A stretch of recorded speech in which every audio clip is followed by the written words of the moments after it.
सोलापूर शहरातून हळहळ व्यक्त करणारी घटना समोर आली असून पिकावर फवारणीसाठी वापरण्यात येणारे कीटनाशक औषध नजरचुकीने प्राशन केल्याने सोलापूर शहर पोलीस दलातील एका कर्मचाऱ्याचा उपचारादरम्यान मृत्यू झाला आहे। मृत पोलीस कर्मचाऱ्याचे नाव सचिन तिप्पन्ना गौर, वय 45, राहणार विनायकनगर, सध्या राहणार आयकॉन सोलापूर असे आहे। या घटनेची नोंद सोलापूर शहरातील सिव्हिल पोलीस चौकीत करण्यात आली आहे।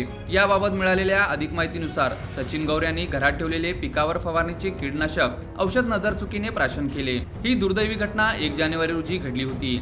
घटनेनंतर त्यांच्यावर एका खासगी रुग्णालयात जवळपास महिनाभर उपचार करण्यात आले। उपचारानंतर 2 फेब्रुवारी रोजी त्यांना घरी सोडण्यात आले होते। मात्र मंगळवारी रात्री अचानक प्रकृती बिघडल्याने त्यांना तात्काळ सोलापूर शहरातील शासकीय रुग्णालय अर्थात सिव्हिल हॉस्पिटल येथे दाखल करण्यात आले।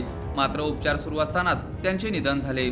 मयत सचिन गौर हे सोलापूर पोलीस आयुक्तालयातील वाचक शाखेत कार्यरत होते।